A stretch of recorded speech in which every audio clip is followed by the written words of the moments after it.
Salut. Ça fait longtemps, hein. Je sais.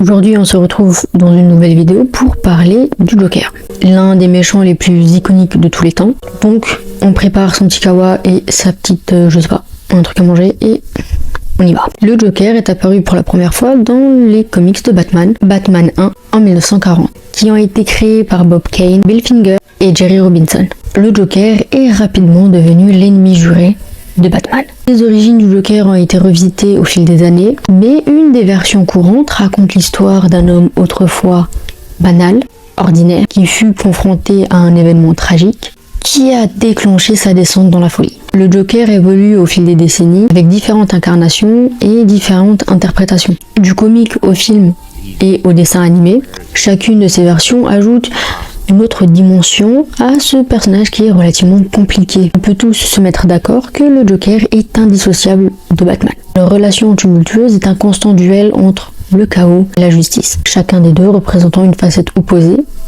de la société.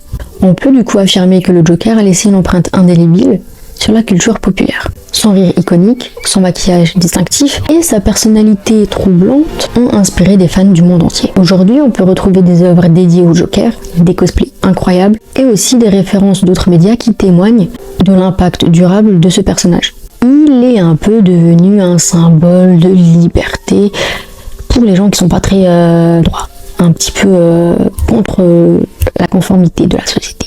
Je sais pas si ça se dit, mais... Maintenant, sur un point de vue psychologique, le Joker incarne la folie, le chaos et la subversion des normes sociales. Son personnage a un peu suscité des débats sur la nature de la société, sur la psychologie humaine, ainsi que sur la dualité entre le bien et le mal. Et si on se penchait un peu plus sur l'aspect psychologique de ce personnage, le Joker est un personnage compliqué et très fascinant, et son comportement peut être interprété de différentes manières. Du coup, voici quelques éléments clés de son analyse psychologique. Le trouble mental. Le Joker est souvent représenté comme étant un personnage qui souffre de problèmes mentaux. Les versions les plus courantes suggèrent qu'il souffre de psychopathie et de dissociation de la personnalité, qui se traduisent par des comportements imprévisibles et violents. Le rire pathologique. L'un des faits reconnaissables du Joker est son rire étrange et incontrôlable. Ce rire est souvent décrit comme étant pathologique, c'est-à-dire que c'est pas contrôlé et qu'en fait c'est pas sur le ton de l'humour, il ne rigole pas. Et donc c'est plus un symptôme de troubles mentaux. Dans certaines versions, il justifie ces troubles mentaux parce que le Joker aurait subi un événement traumatique dans sa vie. Cet événement qui a construit à sa transformation en psychopathe. Par exemple, dans le film, on suggère que le Joker était autrefois une personne complètement normale et banale et que, suite à cet événement traumatique, il est devenu complètement fou. De plus, le Joker est complètement représenté comme l'agent du chaos, sans motivation claire ou rationnelle, sont liés à ses actes criminels. Genre, ça n'a aucun sens. Il a pour seul désir de semer le chaos et la destruction. Il n'a pas d'autre raison valable, il a juste envie de voir le monde brûler. Ensuite, on peut aussi observer une fixation sur Batman. Le Joker entretient une obsession maladive envers Batman.